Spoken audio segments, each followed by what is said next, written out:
I still can't believe it happened, even now, months later. I stood there staring at my phone, the words burning into my eyes. "Don't come, my mother doesn't want you here." It was a text from my wife, Sarah. The party. It was being held at her mother's sprawling mansion, a mansion I had practically funded, a party that I had paid for down to the last gilded canapé. And I wasn't invited. Can you even imagine that? To be explicitly told you're not welcome at an event you bankrolled by your own wife, because her mother, the woman who had always treated me with thinly veiled disdain, decided I wasn't good enough. Was I wrong for the way I reacted? Tell me honestly, would you have just swallowed that bitter pill, or would you have done exactly what I did? Let me take you back to the beginning, to a time when my life felt a lot simpler, a lot less complicated by betrayal. I met Sarah about 10 years ago. I was a young, ambitious software engineer, pulling long hours, building my own startup from the ground up. She was working in marketing, beautiful, charming, and seemed to genuinely appreciate my drive and my somewhat nerdy enthusiasm for tech. We fell in love quickly, a whirlwind romance that saw us moving in together within a year and getting married 2 years after that. I thought she was the one. I really did. From the outside, we looked like the perfect couple. We had a beautiful home, 2 adorable dogs, and my company was starting to take off in a big way. We were comfortable, very comfortable. And with that comfort came a certain level of expectation, especially from Sarah's side of the family. Her mother, Eleanor, was a force of nature, a woman who had always lived a life of extreme privilege, even though her late husband's business ventures were, shall we say, less successful in his later years. She maintained the illusion of immense wealth, but the reality was, the family money was dwindling. The mansion, a magnificent but aging estate, was a constant drain on her resources, and she was always looking for ways to maintain her lifestyle without actually dipping into her capital. Enter me, the successful, somewhat naive, self-made man. Eleanor saw dollar signs, I think, almost from the moment she met me. She was always effusive with her praise for my business acumen and generosity, especially when it came to anything involving her family. Sarah, to her credit, never explicitly asked me for money for her family, but the subtle pressures, the suggestions, the way Eleanor would casually mention a leaky roof or a soaring utility bill, were ever present. And I, wanting to be a good husband, wanting to impress my mother-in-law, always stepped up. I paid for repairs on the mansion, contributed significantly to Eleanor's exorbitant lifestyle, and even helped invest in some of her dubious business ventures that always seemed to fizzle out. I saw it as supporting my wife's family, helping out people I cared about. Sarah never pushed back on it, never seemed to question her mother's constant need for financial assistance. She'd just smile and say, "Oh, Mom just loves you, you're so good to her." I wanted to believe her, wanted to believe that her mother's affection was genuine, that I was truly a part of their exclusive world. But there was always this undercurrent, this feeling that I was an ATM with a pulse, rather than a beloved son-in-law. The party that fateful night was Eleanor's 60th birthday celebration, a milestone, she declared, that required an event of unforgettable grandeur. And who was tasked with ensuring this grandeur? Yours truly. Eleanor had a vision, a lavish garden party, catered by the best, with a live string quartet, imported champagne, and a guest list that included everyone who was anyone in their elite social circle. The budget she presented was astronomical. Sarah, of course, was thrilled, acting as her mother's chief event planner, excitedly showing me mood boards and vendor quotes. I, ever the dutiful husband, just wrote the checks. It wasn't a small sum. We were talking 6 figures easily. I wanted to make Sarah happy, and if this party made her happy, then it was worth it, or so I told myself. As the date approached, I started to feel a growing sense of unease. Eleanor became even more particular, more demanding. She'd snap at Sarah, and even at me if anything wasn't exactly to her liking. Sarah, usually so sweet-tempered, was increasingly stressed, often deflecting her mother's demands onto me. "Mom wants to know if you can call the florist again about the rare orchids," or "Mom thinks the lighting isn't dramatic enough, can you talk to the event designer?" I was doing all the heavy lifting, the actual work of making sure this extravagant affair came together, while Sarah seemed to glide through it all, enjoying the prospect of the party itself. The day of the party, I woke up feeling a mix of excitement and exhaustion. I had been up late coordinating final deliveries, ensuring everything was perfect. Sarah was already at her mother's mansion, having gone over early to get ready with her sisters and friends. I had planned to arrive a bit later after a final check-in with my team at work and then get dressed for the evening. I sent Sarah a text. "Hey, almost done here, be there in a couple hours. Can't wait to celebrate with you and your mom." And then the reply came. It wasn't instantaneous, which was unusual for her. There was a pause, a pregnant silence that in retrospect should have been a warning. Then my phone buzzed. I opened the message, my heart still humming with the anticipation of a fun evening, and that's when I saw it. "Don't come, my mother doesn't want you here." Just like that. No explanation, no apology, no softening, just a blunt, cold command.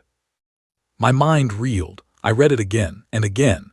It had to be a joke, right? A misunderstanding. But the words were stark, unambiguous. My hands started to tremble. My wife, my own wife, sending me a message telling me I was unwelcome at a party I had paid for because her mother didn't want me there. The humiliation, the sheer audacity of it washed over me in a scalding wave. All those years, all those favors, all those checks I'd written, the countless times I'd bent over backward to accommodate Alina's whims, only for this to be my reward. To be cast aside, deemed unworthy, by the very people I had supported so faithfully. I tried to call Sarah, straight to voicemail. I tried again, voicemail. My anger started to bubble, a furious heat rising in my chest. What was going on? I sent her a frantic text back. What are you talking about? I paid for this whole party, why wouldn't I come? The ellipsis dots appeared, indicating she was typing. I held my breath, waiting for an explanation, an apology, anything to make sense of this insanity. The message came through. She just thinks it's better if you're not here. It's her birthday. Let's not make a fuss. We can talk later. We can talk later. We can talk later. My blood ran cold. The casual dismissal, the complete lack of empathy or even a hint of concern for how I might feel. It was as if I was an inconvenient truth, something to be swept under the rug so her mother could have her unforgettable grandeur. It was then that the years of subtle slights, the feeling of being an outsider looking in, the constant financial demands, all coalesced into a blinding clarity. I wasn't family to them. I was a resource. And now I was an inconvenient resource. So that's the situation I was in, and I had to make a choice.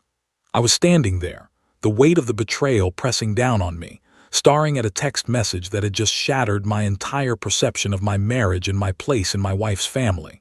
I had poured my heart, my time, and my substantial financial resources into these people, into this party, only to be told I was unwelcome. Before I tell you what happened next, I want you to pause and comment below what you would have done in my shoes. What would your reaction have been to such an outrageous betrayal? My initial instinct was to storm over there, confront them all, demand answers, make a scene. But then a colder, more calculated anger took hold. What good would a scene do?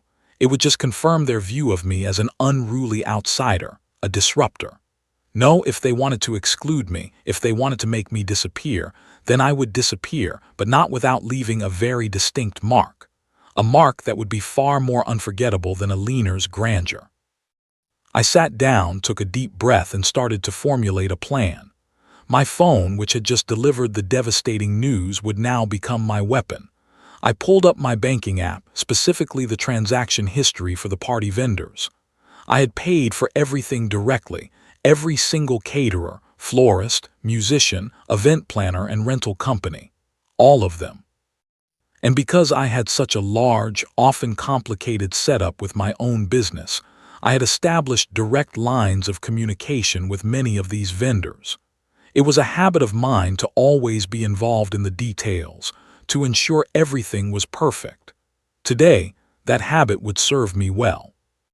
My first call was to the catering company. It was a high-end outfit, very professional. I spoke to the manager directly. "Hi, I began, trying to keep my voice steady. This is my name. I'm calling about Alina Vance's 60th birthday party tonight. I'm the one who's been managing the payments and arrangements. There was a polite affirmation from the other end. I need to inform you, I continued, that there's been a change of plans. I'm canceling all services for the party, effective immediately. There was a stunned silence on the other end. Mr. My Name, with all due respect, the event is scheduled for tonight. Everything is already in place. I understand that, I said, my voice hardening. And I apologize for the extreme short notice. However, I am the sole payer for this event, and I am formally withdrawing my financial support and canceling all contracts. You will be compensated for any work already performed and for any non-refundable costs, but no further services are to be rendered. The manager, clearly flustered but understanding the legal implications, began to argue. But sir, the food is already prepared, the staff is already there, setting up. We have commitments. I am aware, I replied, my voice now completely devoid of emotion. Send me an itemized bill for what you believe you are owed for services already provided and non-refundable expenses. But under no circumstances are you to serve a single canapé, pour a single drink, or set a single table after this phone call. If you do, I will not only refuse payment, but I will pursue legal action for breach of contract, as I am formally canceling these services. The manager, faced with the prospect of losing all payment if they proceeded, reluctantly agreed. They would pack up and leave. He warned me that this would be a substantial charge, given the last-minute cancellation. Understood, I said. Send me the bill. Next, the florist. Similar conversation. The flowers, truckloads of rare and expensive blooms, were already being arranged in elaborate displays. Cancel it all, I stated. I am no longer paying for the flowers. You can keep whatever you've already delivered, but do not set up anything further. I will pay for the materials used and your time up to this point, but no more. The florist, horrified, agreed to pack up. The string quartet, the live band, the rental company providing tables, chairs, and elaborate lighting rigs, one by one I called them all. Some were more resistant than others, but when faced with the fact that I was the only one paying and that I was formally canceling the contracts, they had little choice but to comply. The common thread was my calm, unwavering tone. I wasn't yelling, I wasn't demanding. I was simply stating the terms of my cancellation. They were professionals, and they understood the legalities. I would pay for what was already irrevocably spent, but not a single further service would be rendered. I also called the security company I had hired. Alina's parties always had security, mainly to direct traffic and discreetly monitor the high-value guests. Actually, I told the head of security, I have a new directive for your team. Alina Vance and her guests are no longer authorized to be on the premises. I am canceling the party. You are to politely inform any arriving guests that the event has been canceled and to escort them off the property if they refuse to leave. Do not let anyone new enter. Mr. My Name, are you serious? The security chief asked, clearly bewildered. Dead serious, I replied. And I'm still paying you for your services tonight, but the service is now to enforce the cancellation of the event and ensure that anyone who is not an immediate resident of the mansion leaves the premises. This was a slightly more complex instruction, as Alina and Sarah and their close family were technically residents, but my intent was clear. The party, as it was envisioned, was over. By the time I finished my calls, almost an hour had passed. I could only imagine the scene unfolding at the mansion. The caterers packing up mountains of food, the florists dismantling their elaborate arrangements, the musicians staring blankly at their instruments. Guests, already starting to arrive, being turned away by security. The chaos, the embarrassment, the sheer spectacle of it all was exactly what I intended. I finally called Sarah. This time she answered almost immediately, her voice laced with panic. What have you done?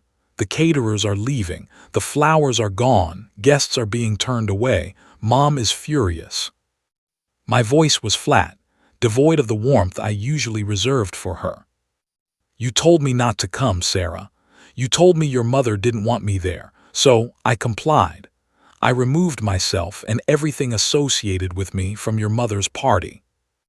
But you paid for all of it," she stammered, as if that was the most important point.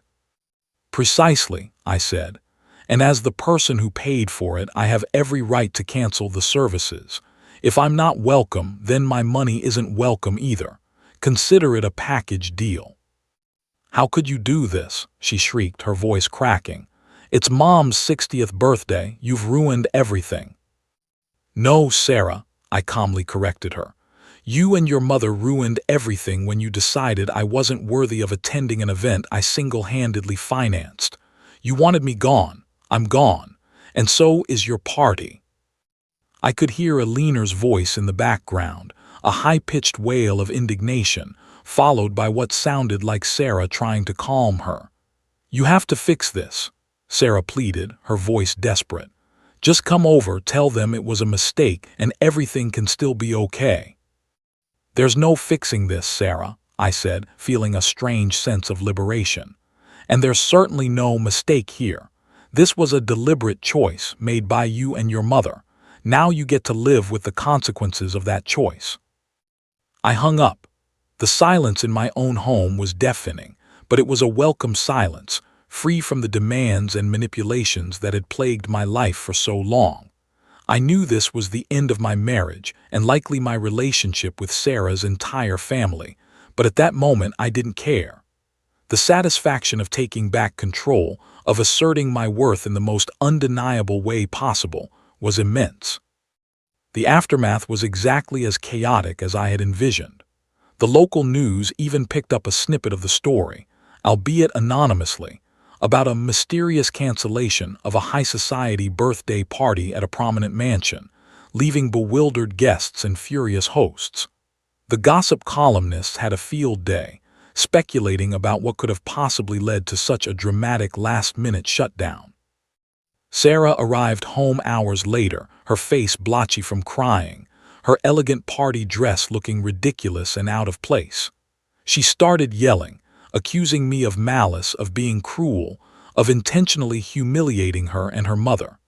I let her vent, listening with a detached calm that only seemed to infuriate her more. When she finally paused for breath, I spoke. "Sarah, for years, I have supported you and your family. I have paid for everything, fixed everything, smoothed over every crisis. I did it because I loved you and because I thought I was becoming a true part of your family. But tonight, you and your mother made it abundantly clear that I am nothing more than a bank account to you. You were willing to throw me away, to banish me from an event I paid for, simply because your mother, who has always treated me with thinly veiled contempt, didn't want me there. What kind of wife does that to her husband?" She tried to justify it, to explain that Aline was under stress and didn't mean it, that it was all a misunderstanding that she, Sarah, had tried to fix, but her words rang hollow. "You didn't try to fix it, Sarah," I countered. "You enabled it. You stood by and let your mother disrespect me again and again. And tonight you actively participated in my humiliation. This isn't just about a party. This is about years of being taken for granted, of being used." The conversation quickly devolved into an argument about our entire relationship, about my feeling that I was constantly giving and she was constantly taking, about her inability to stand up to her mother. It was painful, raw, and ultimately clarifying. The next morning, I initiated divorce proceedings. The divorce itself was messy, as expected. Aline, of course, tried to claim various things, but I had meticulous records of every penny I had spent on their behalf, every repair, every contribution to her business ventures, every expense for that disastrous party. My lawyer was excellent and made it clear that while I was entitled to nothing from them, they were certainly not entitled to anything from me, especially given the clear evidence of their financial dependence and my documented generosity. Sarah was surprised by my resolve, I think.